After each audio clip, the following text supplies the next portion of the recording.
Mira con atención estas imágenes. Estas son las víctimas de las peores masacres de Estados Unidos. Prisioneros de guerra, ancianos, niños, mujeres. Cuando las tropas del tío Sam deseaban sangre, no había nada que las detuviera. Hoy en este nuevo episodio te contaremos todo y compararemos dos de las peores matanzas cometidas por soldados estadounidenses. La masacre de Dachau en la Segunda Guerra Mundial y la de My Lai durante la Guerra de Vietnam. Comencemos por ver qué sucedió en el campo de concentración de Dachau. Este sitio fue inaugurado en 1933, es decir, el mismo año en que Hitler fue nombrado canciller. Las autoridades nazis diseñaron este lugar como una prisión para contener a los enemigos del Führer y a todos aquellos que no se adaptaran a las normas de la dictadura.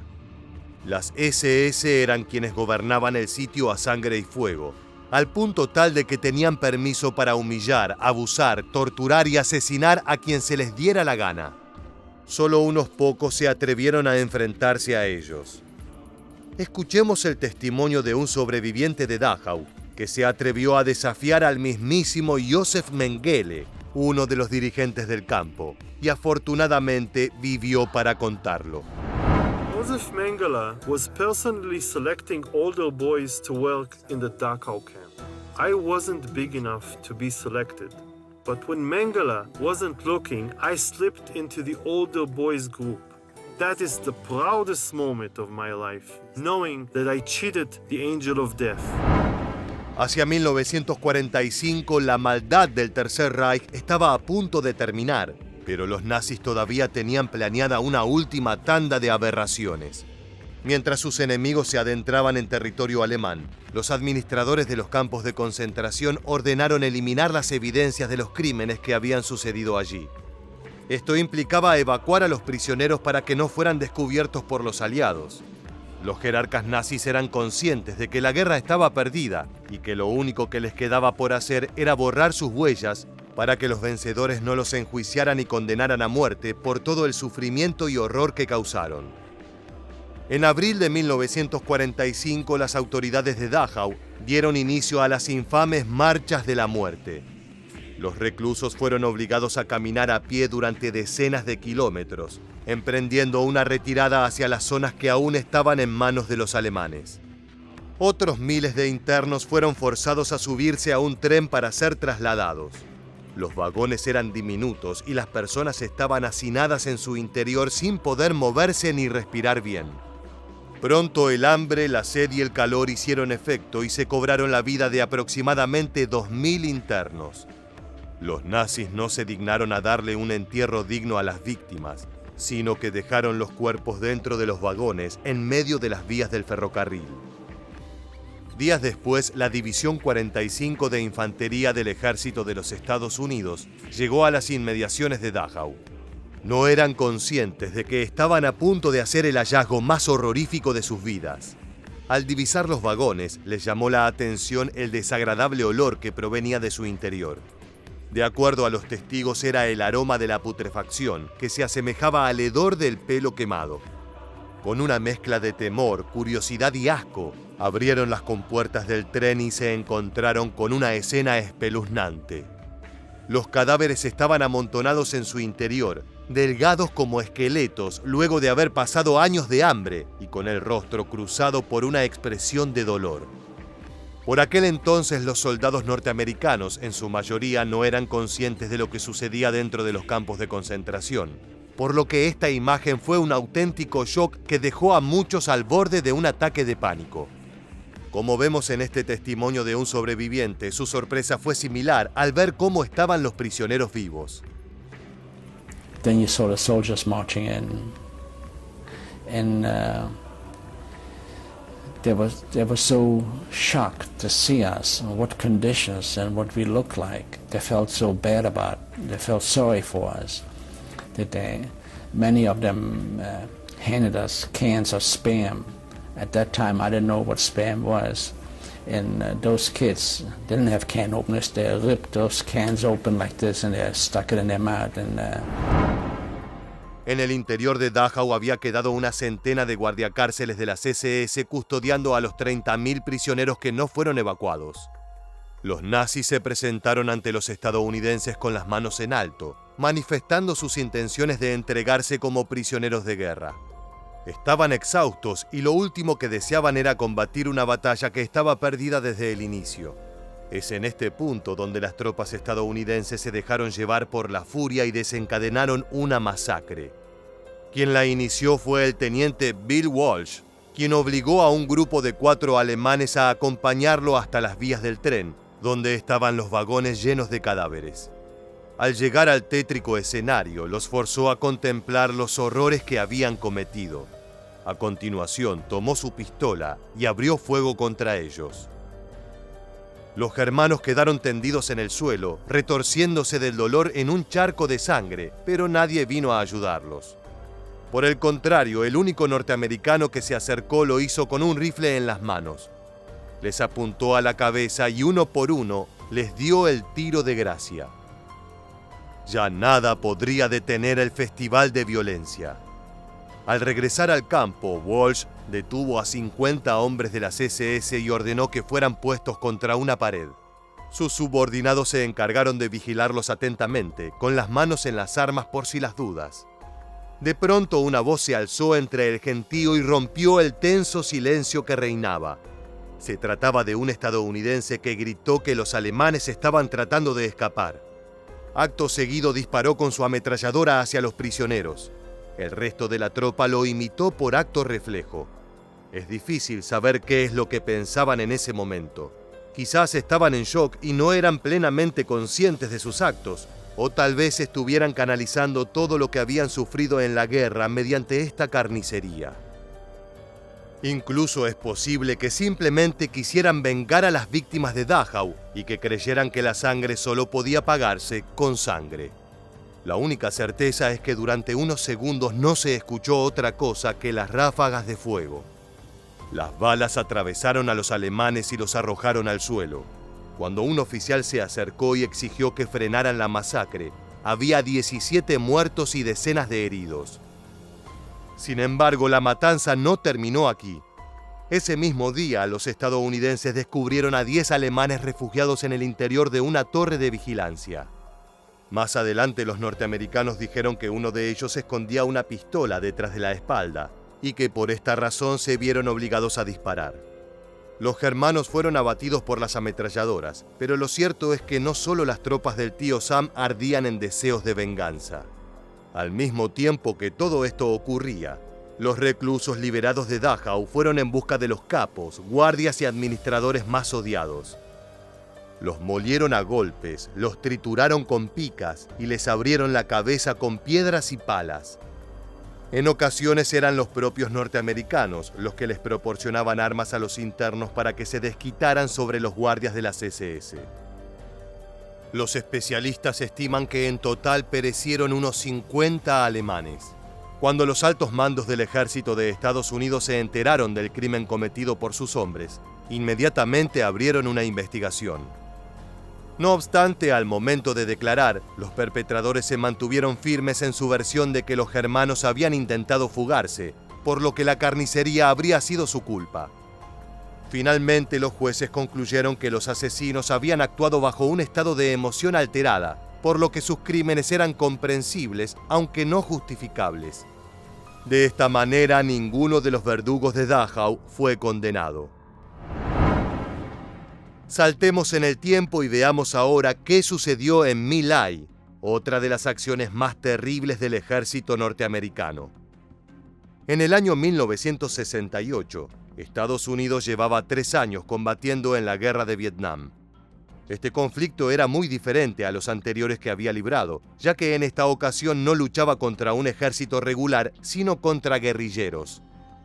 Las fuerzas del Vietcong acechaban en la jungla, el lugar predilecto para darle caza a los estadounidenses desprevenidos. Por otro lado, contaban con el apoyo de la población rural, que daba cobijo a las tropas comunistas y que solía mostrarse reacia a socorrer a los norteamericanos. Los occidentales eran vistos como invasores que solo estaban allí para causar discordia y llevarse una tajada del pastel. Esto contribuyó a destrozar su moral y en parte lo llevó a cometer actos indescriptibles. Veamos a un soldado norteamericano de la época reflexionando sobre la deshumanización de la guerra. Like we used to have to run around yelling, kill, kill, kill, just to get it in our heads, just to get that feeling that you can do it.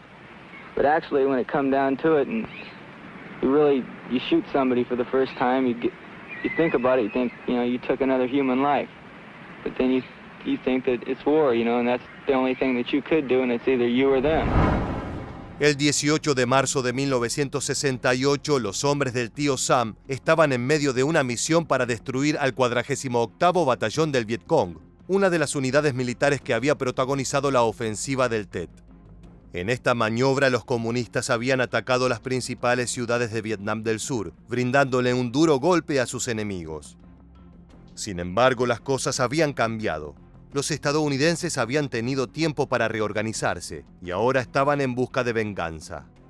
Se habían dirigido a la aldea de Son My, ubicada en el área centro-oeste del país, porque estaban convencidos de que miembros del 48º Batallón estaban escondidos allí. Antes de hacer el ingreso a Son My, uno de los oficiales al mando, el capitán Ernest Medina, les dijo a sus hombres que todos los civiles abandonarían el sitio antes de las 7 de la mañana y que aquellos que quedaran eran miembros, colaboradores o simpatizantes del Vietcong. Aparentemente alguien le preguntó si la orden de registrar la aldea incluía matar a las mujeres y los niños. Más adelante algunos perpetradores dirían que Medina respondió afirmativamente. Otros dirían que el capitán dijo lo siguiente: el enemigo es todo aquel que corra de nosotros, intente esconderse o parezca agresivo. Si ven a un hombre huyendo, disparen, y si es una mujer y está sosteniendo un rifle, también. Las condiciones para una sanguinaria venganza por la ofensiva del Tet estaban dadas. Media hora después, una centena de soldados de la compañía de Medina se adentró en el pueblo creyendo que los aguardaba un arduo combate contra los comunistas. Su marcha fue precedida por disparos de helicóptero y de artillería que arrasaron un conjunto de chozas, arrozales, caminos y sistemas de irrigación. No obstante, para su sorpresa, no había ningún guerrillero en Son My, sino tan solo campesinos asustados tratando de cocinar su desayuno. Se trataba de ancianos, mujeres y niños, ya que los hombres jóvenes y adultos estaban ausentes. Los estadounidenses les ordenaron que regresaran a sus casas y se prepararan para ser registrados. Todo parecía tranquilo, pero esa calma duró poco. En cierto momento, un soldado atravesó a un vietnamita con una bayoneta. Acto seguido empujó a otro aldeano por un pozo de agua y le arrojó una granada. Este súbito arrebato de violencia fue suficiente para desatar la matanza. Los estadounidenses se aproximaron a un grupo de 20 aldeanos arrodillados frente a un templo, rezando y llorando. Apuntaron sus rifles y los ejecutaron, disparándoles en la cabeza. Un oficial, el teniente William Cawley, obligó a unos 80 vietnamitas a ponerse en fila delante de una fosa. El sitio se convirtió en su tumba, ya que momentos después, el teniente ordenó que los fusilaran a todos. Veamos qué tenía para decir un soldado que estuvo en My Lai sobre la obediencia ciega a los oficiales. This is the type of thing that during training you're told to do. When you have a search and destroy, this is what your orders are to do. You don't question it, unless maybe you are an officer. Would you repeat that? And would you Search and destroy is a mission, whereby you're given an area and you're to destroy anything in that area. After we swept through the village, we turned around, went back through it and burned all the buildings. Now, to destroy everything in a village means to destroy the people? Right. Para ese momento, el caos se había adueñado del lugar. Las mujeres corrían por las calles bañadas de sangre, alzando las manos en señal de rendición y gritando, ¡No Vietcong! No se salvaron las ancianas y mucho menos las adolescentes, que además fueron víctimas de violaciones. Las más valientes se arrojaban sobre los niños para protegerlos de las balas, pero los proyectiles los atravesaban a ambos. El propio teniente William Cawley era uno de los que disparaba a los infantes sin inmutarse. La tropa estadounidense incendió las chozas, de manera que los campesinos tuvieron que abandonar sus escondites para no perecer entre las llamas. Sin embargo, el resultado fue el mismo, ya que afuera los esperaban los norteamericanos con fusiles en las manos. Para asegurarse de que la aldea fuera arrasada por completo, también asesinaron al ganado para que los sobrevivientes, si es que los había, no pudieran ni siquiera alimentarse. La compañía Charlie, la unidad más activa en la masacre, sufrió una sola baja en toda la jornada. Se trató de un soldado que, horrorizado por lo que hacían sus camaradas, se disparó en el pie para no participar en la carnicería. Se estima que los norteamericanos asesinaron a unas 500 personas en Song Mi, que en Estados Unidos fue conocida como la masacre de My Lai. Como relata este soldado, al principio el gobierno intentó ocultar los hechos. They told us not to talk to anyone. Well, our platoon sergeants told us not to mention this to anyone, not to say anything about it. Un año después, cuando salió a la luz la verdad de lo que había sucedido allí, la indignación fue enorme. Las autoridades no tuvieron más remedio que enjuiciar a los perpetradores. Sin embargo, y aunque parezca increíble, solamente fue condenado el teniente William Calley por ser el oficial de más alto rango. A pesar de que fue sentenciado a cadena perpetua, fue indultado 3 años más tarde por el presidente Richard Nixon. Evaluemos ahora si fue más brutal la masacre de Dachau o la de My Lai. Es indudable que en ambos casos se trató de crímenes de guerra injustificables. En la primera matanza, las víctimas eran militares que se habían rendido ante un ejército enemigo.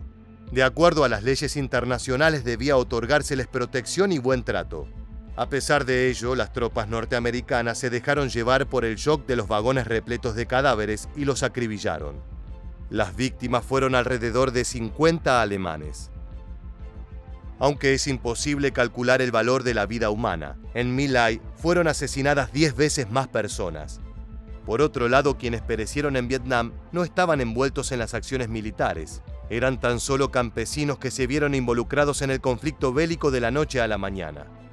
Esta masacre fue mucho mayor en número y más terrible por las formas en las que se desquitaron con inofensivos vietnamitas. Más allá de cuál fue peor, en última instancia quedó demostrado que el gobierno estadounidense no estuvo interesado en hacer justicia en ninguno de los casos.